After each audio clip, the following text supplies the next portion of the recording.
18 heures. Les lucioles d'hiver parcourent les branches du sapin d'intérieur. Une sonnette retentit. 1101. Dans la forêt, les lucioles d'un été lointain guident un cavalier vers une clairière. Une cloche sonne au loin. Inviter un artiste, un auteur de littérature jeunesse à créer un livre, c'est lui laisser la possibilité de développer son talent, son imaginaire sur un support qu'on pourrait appeler un livre, mais qui peut prendre toute forme. Et en l'occurrence, ce que je tiens entre les mains n'est pas un livre à proprement parler, puisque c'est plein de feuilles. Mais ça forme un livre, c'est un objet livre. Et c'est Renaud Perrin, qui est le 4e lauréat de la résidence de littérature jeunesse pour l'Abbaye royale de Fontevraud, qui a réalisé ce très bel opus qui s'appelle Lucioles d'hiver. 19h. La table est dressée, on allume quelques bougies. La bûche glacée est prête à être découpée en parts égales. 1200.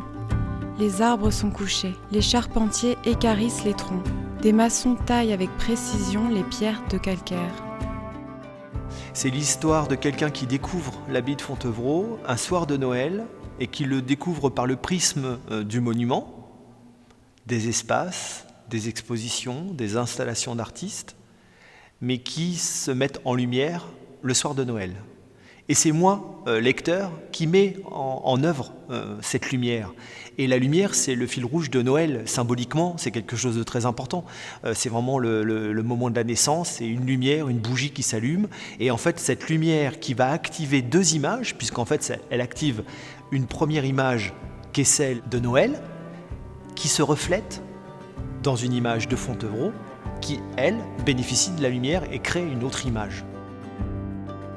20h.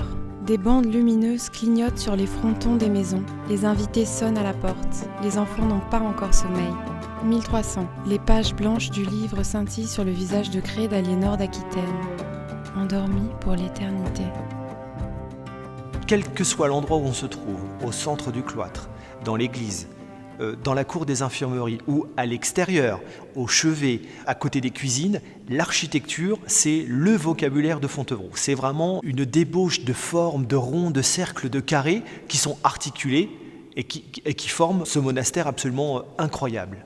Et ça influence tout le monde, tous les artistes qui arrivent ici, parce que clairement, c'est un vocabulaire qui nous est tous commun. Et puis, il y a les formes, il y a les pierres, mais il y a l'histoire qui est invisible, mais que les pierres transpirent. Fontevraud, profondément, c'est un lieu de silence. Cette clôture, en fait, elle est juste incroyable. Quelle que soit l'époque, on est un peu retiré du monde et pourtant on est au cœur du monde parce que Fontevraud, c'est comme une synthèse, comme une pierre dansant. Il y a quelque chose qui est de l'ordre d'une densité dans Fontevraud et en fait, l'artiste, il va être là pour le diffuser. 21h. Bravant le froid, un homme en rouge à la barbe resplendissante passe discrètement de toit en toit et s'arrête au-dessus de chaque cheminée. 1600. Une femme bien couverte, éclairée par le foyer du chauffoir, peint et sculpte avec patience une scène radieuse. Renaud Perrin, lui, il va utiliser le dessin et il va utiliser le papier et ce qui va former le livre pour créer une architecture que le public va pouvoir manipuler. Et ce qui nous a séduit profondément dans le travail de Renaud Perrin, c'est cette capacité qu'il a à sortir du livre. D'abord, c'est un excellent illustrateur, c'est quelqu'un qui a une capacité dans le dessin, dans le récit, dans la conception, mais c'est surtout quelqu'un qui a une capacité à rebattre les cartes du livre. Un lecteur, il devient acteur, on lit, on joue, on manipule, on ouvre, comme un livre d'ailleurs. On prend une couverture, on l'ouvre, on la découvre. Qu'est-ce que c'est beau de prendre un livre en main, de le sentir, de toucher, de voir les matières, etc. Là, Renaud, on savait très bien qu'il allait opérer un choix important sur le papier, sur la densité, qu'il allait être très sensible à ce qu'allait être l'objet. En fait, c'est un travail de collaboration, d'échange, de regard. Il y a eu plein de maquettes, il y a eu plein de silences, de moments où on découvre, où on regarde juste l'artiste en train de griffonner, ou de moments « non, venez pas me voir tout de suite ».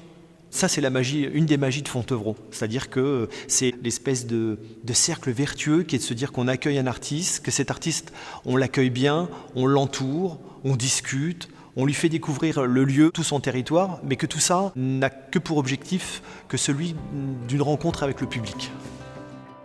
Les 12 coups retentissent dans le village.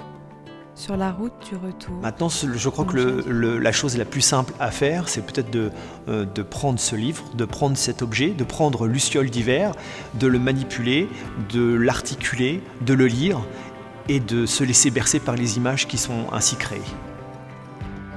Minuit en 2020, au milieu de la nuit la plus longue de l'année, on n'entend plus que les flocons blancs tomber sur la plus ancienne cuisine de Fontevraud.